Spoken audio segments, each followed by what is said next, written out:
It's an interesting text critical problem. And the great thing about it is we have another book in the Bible that records it differently. And then if you have a certain translation, it records it drastically differently. So what do you do? How do you answer this question? So we're going to get there. Did that answer the vagueness of it now? All right. Then Rizpath, the daughter of Aiah, took sackcloth and spread it out for herself on a rock from beginning of the harvest until the rain fell upon them and the heavens. And she did not allow the birds of the air to come upon them by day or beasts by night. Let's back up. What happened? They gave up Saul's bloodline. Seven kids or 7 males? Seven males. But it was male kids, though. No. The distinction is not kids, but males, because they could have just given 7 female and pal, they'd been good, right? So 7 males. This is a bloodline. For what reason?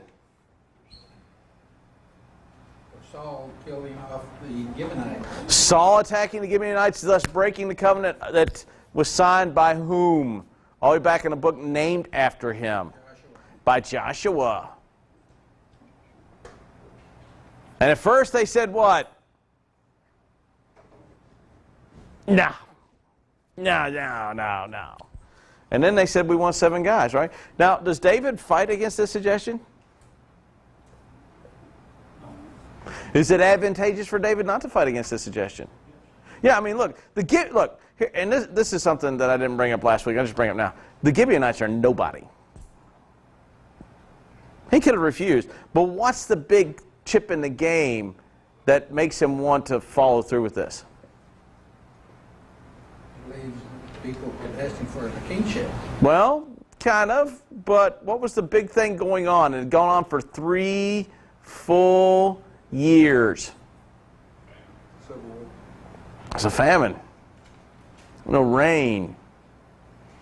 So David has a motive to, and with this he does 2 things, right? Ends the famine, and he knocks out Saul's bloodline. It's pretty clever. So the daughter of Aiah took sackcloth and spread it out for herself, and what was she doing?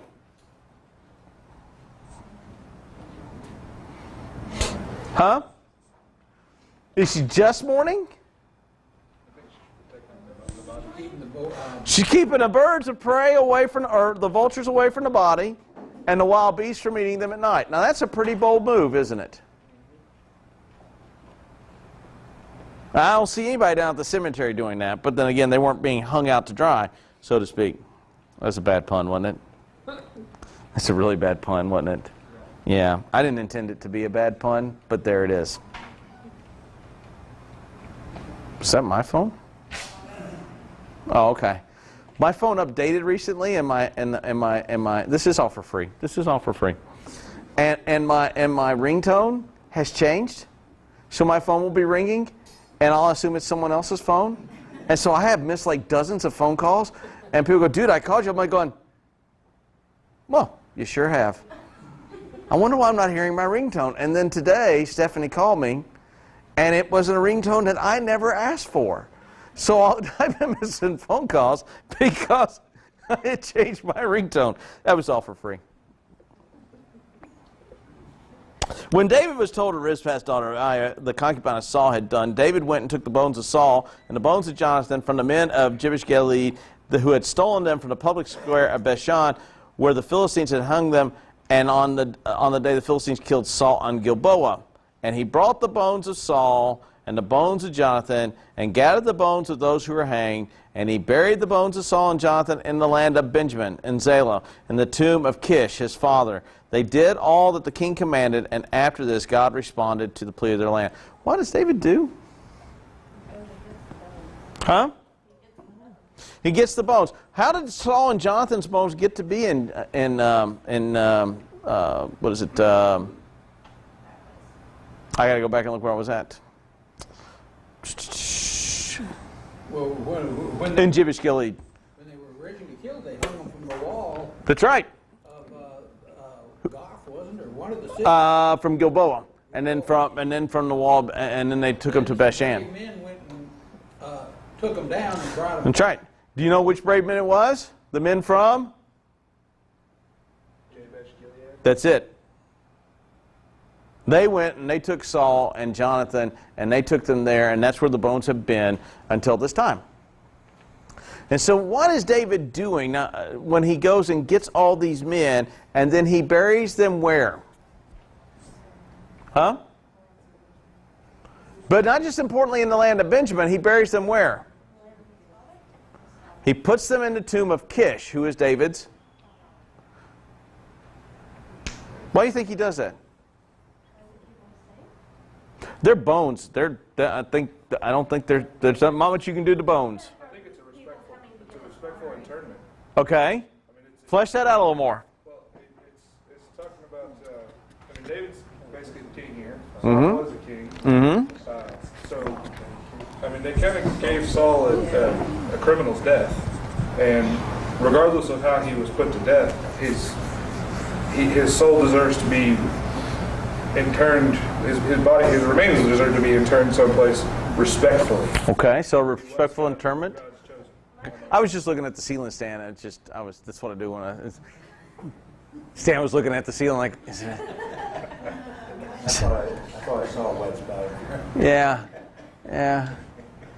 Well, I didn't know if they like hung them out to like represent anything, and so they like buried Well, them together so they wouldn't go find them and take them back or anything. No, I see where you're going with that. Why take them back to their father's grave? What does that do for David? Well, yeah, it shows respect, but what does that do for David? I got some young folks and some older folks in the room that I know you probably are thinking about the answer. I think it shows to Saul, the people who like Saul, respect for Saul. Okay.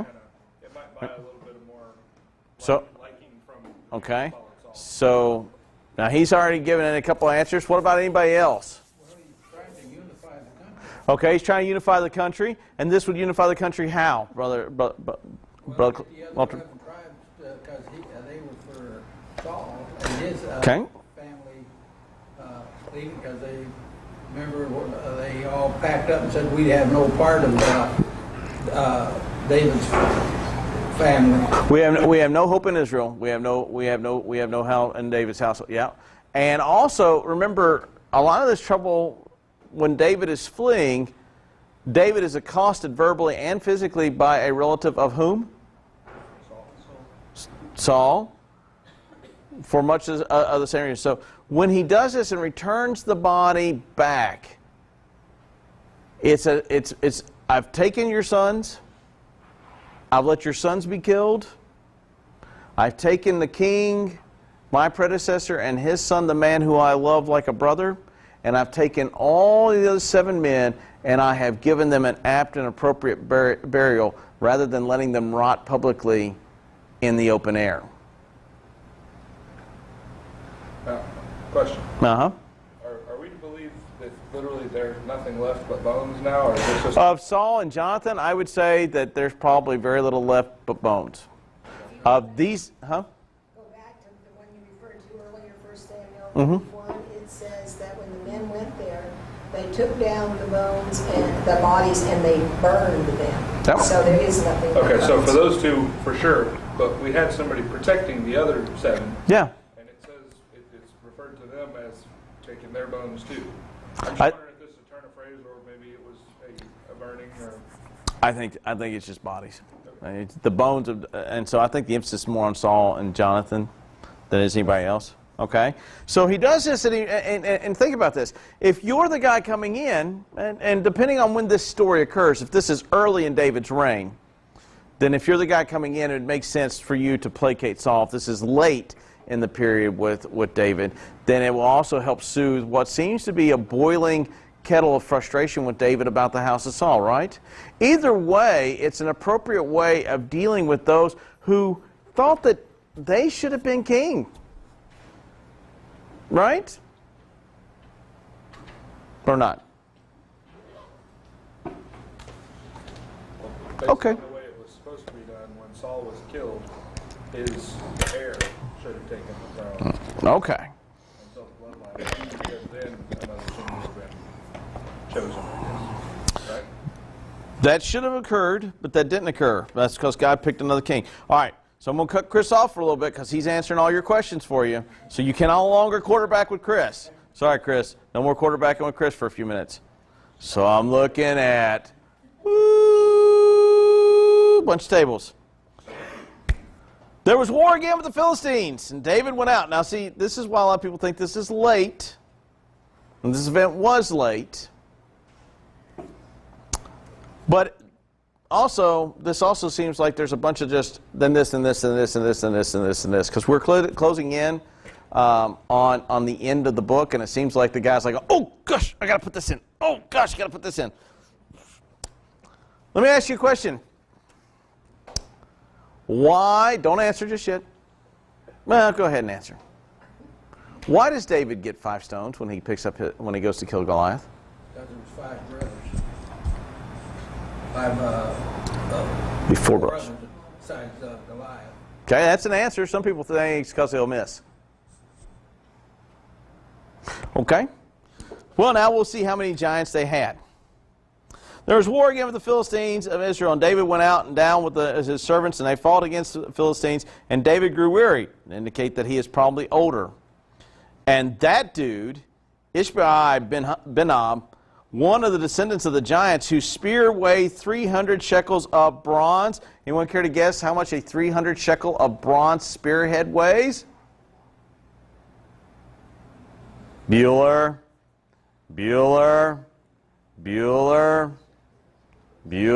There's nobody except for maybe 5 of us that get that reference. What fact check? 120 pounds?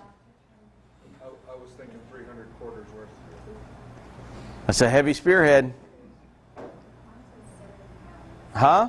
Shekel is about 7 pounds? 2/5 of an ounce. Okay. So 7.5 to 8.5 pounds. You also got to understand, shekels, the measurement of shekels shifts at times, which is why when we go back and we go, well, and it's like when we do money from the Old Testament, and we go, what means this amount of money? We can get close. But you think about a spearhead. Let me ask you about a spearhead. Are they designed to be that heavy? Unless, of course, you're a brute of a guy and you smash regular spears. I mean, think about it. Yeah. None of you have seen The Hobbit. This is going to be a weird analogy. This table is really going to be on Lord of the Rings. If you got hobbits, are you going to give them spears like for somebody like, I don't know, say Chris Smith? Or are you going to give them like children's spears? Because hobbits are about that tall. Now, would you give Chris Smith an arrow and go, there's your spear, buddy? The size of the man and his strength indicates the amount of metal that the spear tip can house, because the spear tip has to be big because the dude is there we go. Now, can you imagine seeing that coming at you or being run through with a 7-pound spearhead? Do you think that will go through armor? It goes through armor. Driven with enough power, that dude would probably skewer a lot of folks. They weren't exactly wearing chainmail back then. So,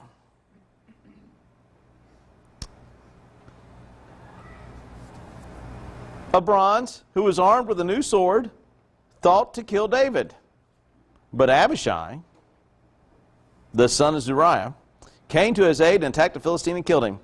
And David's men swore to him, you shall no longer go out with us in battle unless you quench the lamp of Israel. So this part of the story at least appears to be late. David almost dies on the battlefield. Guy has a brand new sword. Right? So that's one giant dead. Then there was war again with the Philistines at Gob. Then Sibbecai, the Hushite, struck down Saph, who was one of the descendants of giants. Giant number? 2. And then there was war again in the Philistines at Gob, and Elana, or Elahana, the son of that guy. I'm not going to sprain my tongue saying that one. The Benjamites struck down Goliath the Gittite, whose staff was like a weaver's beam.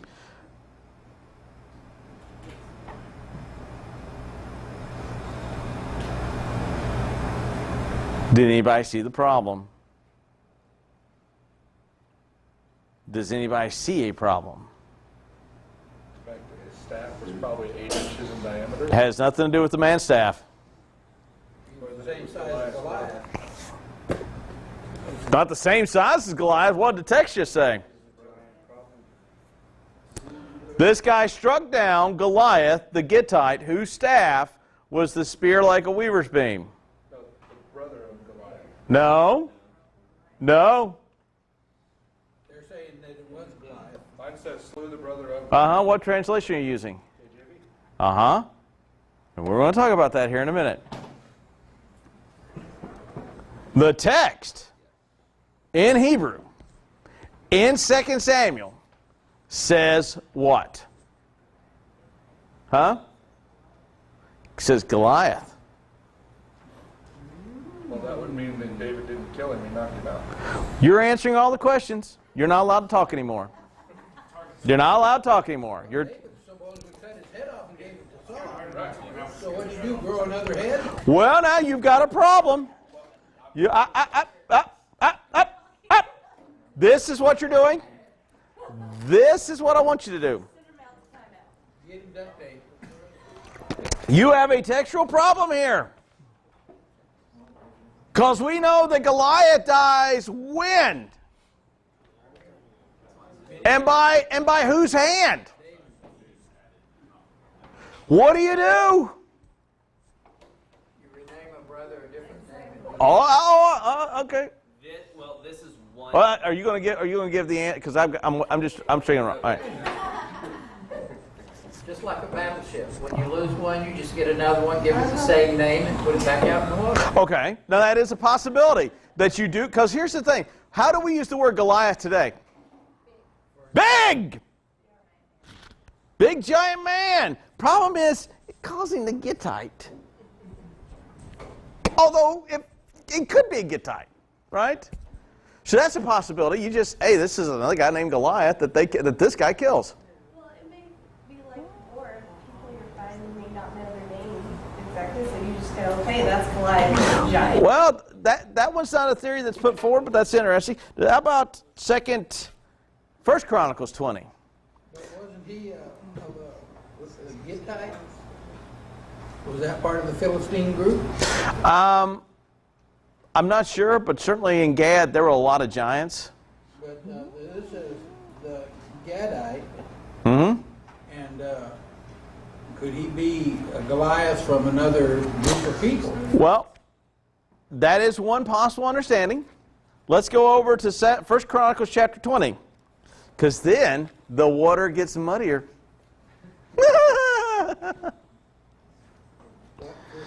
1 Chronicles 20, starting at verse 5.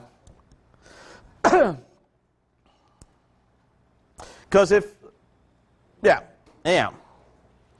No, wait, we'll stay here and then we'll go there. Yeah, put your finger there. Keep your finger there. I know, I like doing that. Now, here's another way of answering it. Could there be another name for David?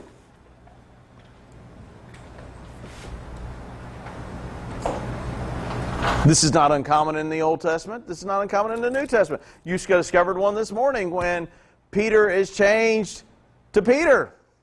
Right? Well, the Egyptians did that all the time. Huh? The pharaohs had many names. Yeah. You see this throughout. You have this happen. Gideon's name is changed. Right? It's referring to Goliath. Well, I'm talking about Elahana. Yeah, it's referring to Goliath, but it's meaning its brother. Possibly. Because his brother is not known. But That's... Goliath is known. Well, the problem is the actual Hebrew, both in here and 1 Chronicles, does not use the phrase his brother. And that's the problem. So, now you got to answer the question, who is this? Who is the guy that kills this giant, and who is this giant? And you got to and this is what we call a text critical problem. How do you resolve this passage? Well, we're going to go look at 1 Chronicles, and 1 Chronicles kind of helps narrow one of the arguments out. There are three types of arguments. This is clearly a mistranslated part of the passage where a scribe has missed a part. You said 1 Chronicles what? 1 Chronicles 20. This is clearly a part where a scribe has boogered a passage in the text that we have. Now, who is who? One theory says that Elihana is another name for David, and David becomes his formal ceremonial name when he is anointed. Well, that's plausible, and that answers the question. And so then this is a recording of David killing Goliath the Gittite at an earlier time. So then you have that issue solved. Problem solved. Not here. Not here. Not in 2 Samuel. Okay, yeah, but okay, now you got another problem over in 1 Chronicles. Since you've got it, go ahead and read it for me. Eliham, the son of Jair. Oh wait, now you got a problem. You got an even bigger problem now. Did that solve the problem? No, it didn't solve the problem. Yeah. The giant's name was Lamed. There is a giant named Lamed. No, that's what he's saying. That's Yeah. his brother Goliath. I know. And that's how some people take the translation with that. But some, I think, assign it to... If they keep using that group of people, the Gittites, If you're from Gath, are you a Gittite? Well, let's not get off on a rabbit trail. In 2 Chronicles, it calls him Lamed, right? Yeah. And so now you at least get the name of the giant, right? And it also says it's his brother. And it says it's his brother, right? But in 1 Samuel, does it call it his brother? No. And so when you're looking at the text, you have a critical problem here in which in 1 Samuel, if you only had, or sorry, in 2 Samuel, if you only had 2 Samuel and you read this, you've got a text critical problem because you have Samuel within itself disagreeing with itself. Right? And so how do you resolve that? Well, here's the thing. You're doing what I told you not to do. You're in trouble for getting it right. So how do you handle this text? Well, first of all, I told you where to go next. This is 1 Chronicles chapter 20, verse 5, right? And that gives part of the answer. But now, how do they get it wrong here in 2 Samuel? How does that lead to being wrong? And how can you now trust this text because this text now has a corruption in it?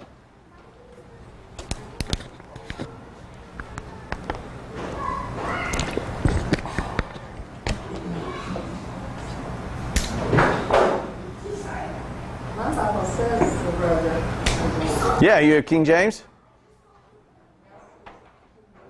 Huh?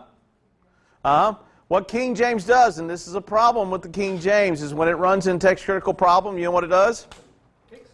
It fixes it. I guarantee you those words are in italics. You know what italics is in a text? Added words. Now they get that from 1 Chronicles 20.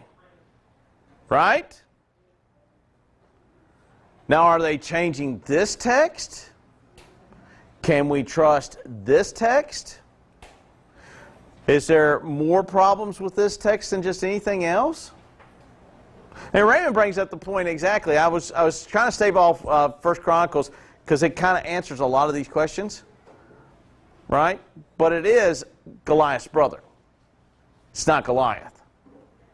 And it's not David who does this. It's another man. So this is which giant now?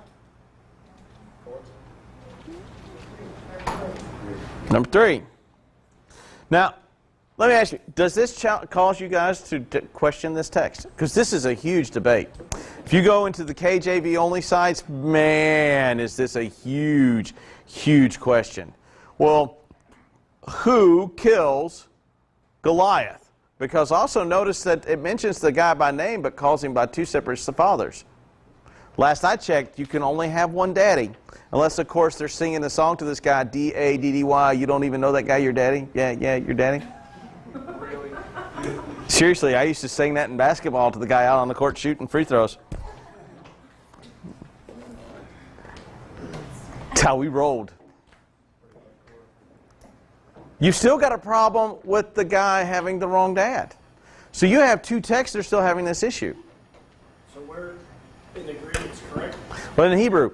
It leaves this out. And in the Hebrew, it records both names. So the Greek is incorrect. The Hebrew. This would be Hebrew. Yeah, what text is correct? Well, actually, the problem is, I would say both.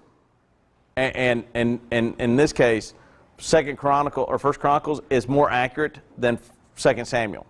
And the reason why I would say Second Chronicle or First Chronicles is more accurate than Second Samuel is because First Chronicles actually records the accurate name of the giant. So it records that accurately first.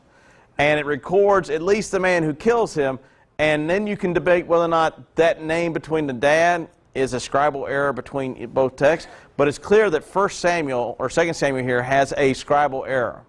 It records Goliath, but not his brother. It records the guy's name, but not the right dad. So clearly, the perversion.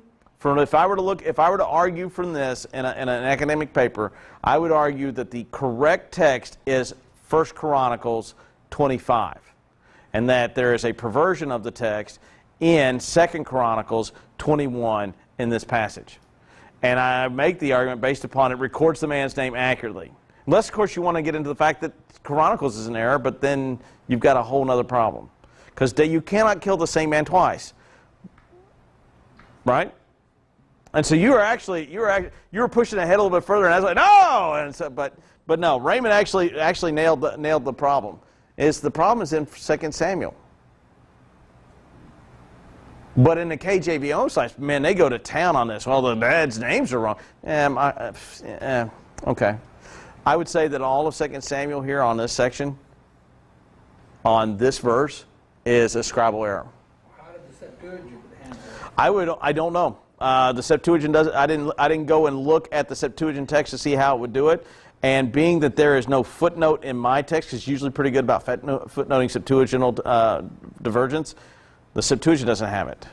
And if the Septuagint had, they would have corrected it here. See, this is the thing about textual criticism. If there's an error here in what we call the Masoretic text, but the Septuagint is correct, they would have used the Septuagint to correct the Masoretic text. There's not one. So I think this is one that is transmitted, and it's an old transmission. This is not uncommon, but does this cause the text to be called into question? That's a question. What do you think? I've received no questions really from this side of the room. Looking at this side of the room, this is... How does it fit into the infallibility of the Word of God? Oh, well, now that is an excellent question, now, isn't it? Well, does the text correct itself?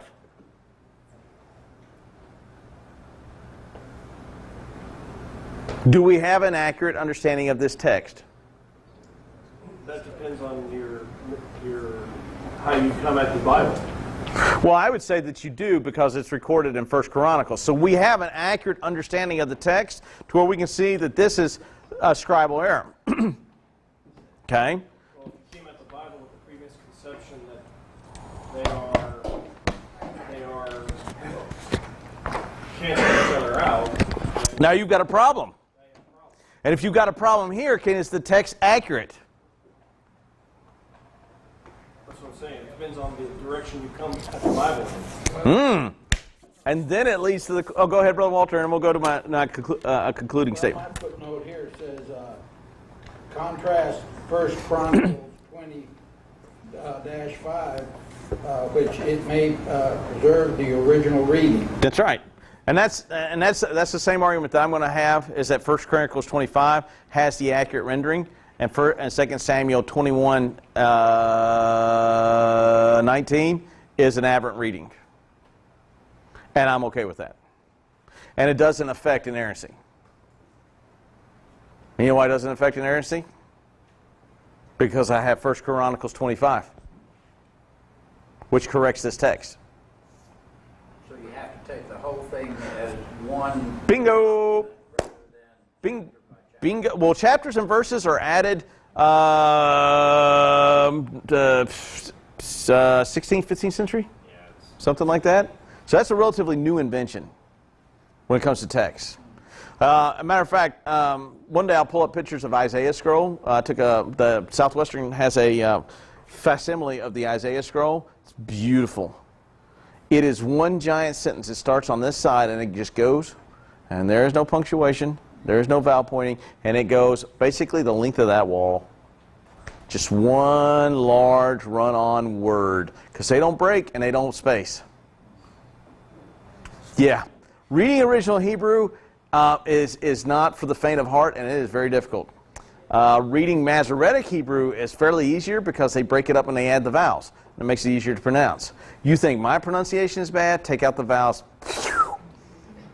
All there is consonants. So now, Chris, go ahead with your question. I just asked, would you be called a Gittite if you're from Gath? I don't know. Because you get potentially two different tribes. The likelihood of somebody having the same name is possible. You could have two Goliaths. But they all come from the land of the Philistines, and they're all recorded as Philistines. How many Ashleys are there in the United States? Well, I know that on pad 14 in FOB, Victory-Based Complex in Iraq, there were two Ashley Paynes, both male with 4th Infantry Division. One was a chaplain with 589th BSB, and the other one was a lieutenant who got his butt chewed out for not forwarding my emails in G9. But that's a rarity. We're talking about a huge difference in population. I'm just curious because they called him Goliath the Gittite, and now we're talking about a place called Gath. Yeah, but I'm just curious if it's Goliath might have been a common name. well, and that's one of the. Like Mary. Yep. My wife went in to have surgery, Yep. and they called called Mary E. Clark, and another lady and her showed up. Yep. And the lady showed her and said, "Well, here, print out," and they had that many Mary E. Clark. Yep. And here's the thing. That is one of the theories. However, when you go to 1 Chronicles, it makes it clear that he's Goliath's brother. The one of David's. I'm not arguing that. I'm just offering up another perspective. Yeah. But that only works if you don't have 1 Chronicles 20. But does that cause a lot of problems? Because here's the thing. These dot all over the text. These dot all over the text. There's a lot in the Old Testament. Many of them really don't affect anything. They're easily understandable, and there's multiple other manuscripts that address the issue. Jonah has a handful. Ruth has one or two. Isaiah's got a bunch. Genesis has a couple. 1 Samuel has a lot early on that are easily explained.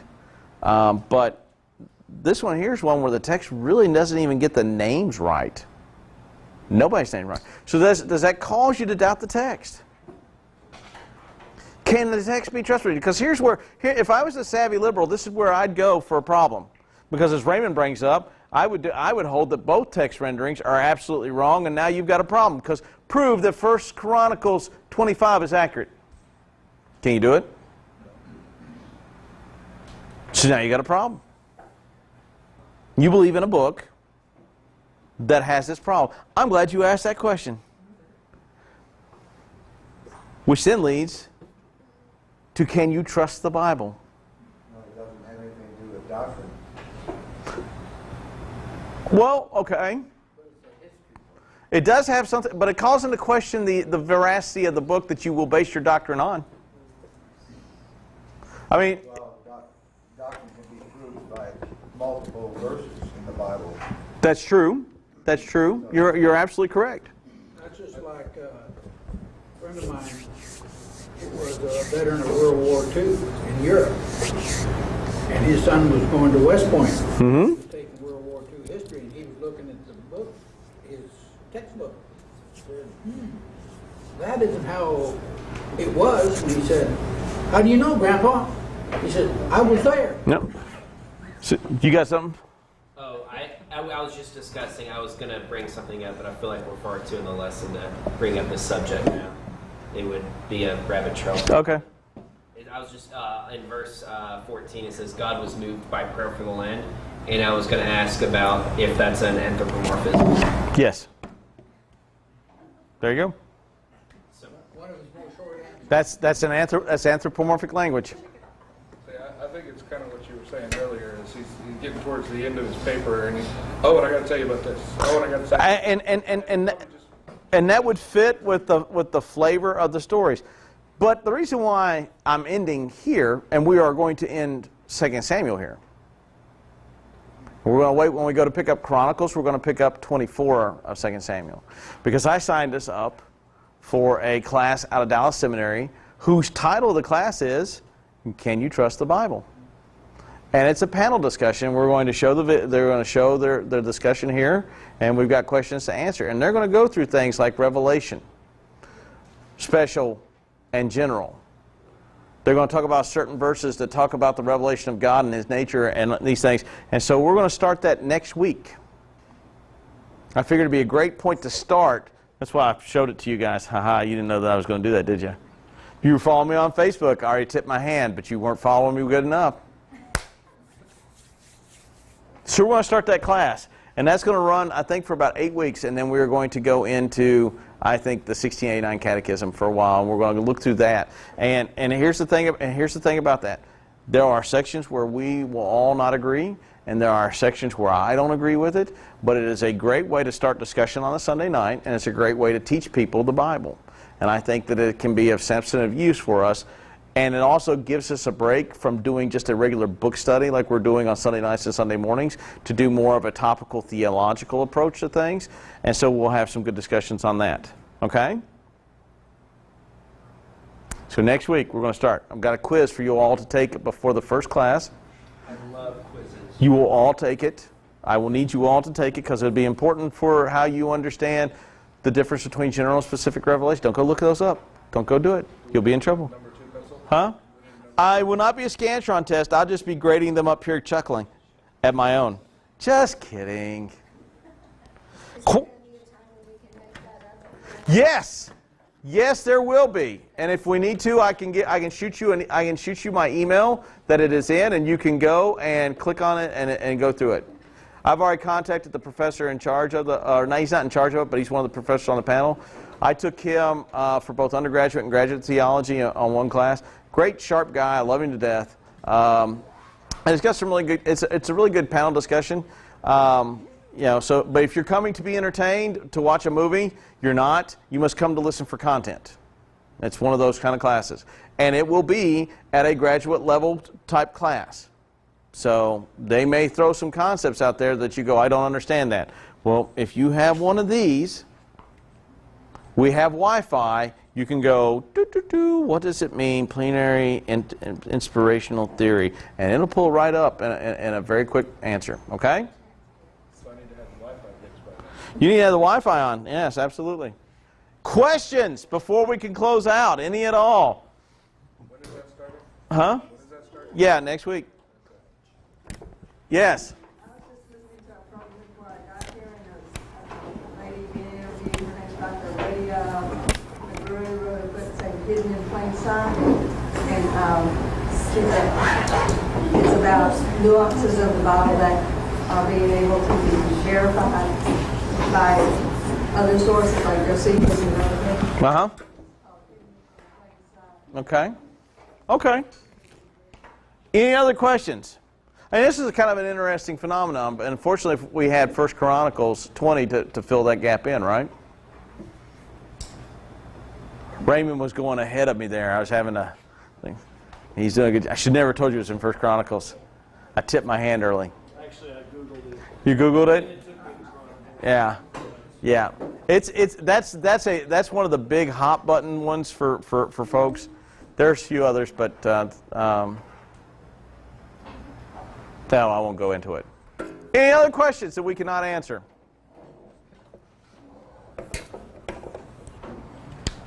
Okay. Well, let's circle up and pray.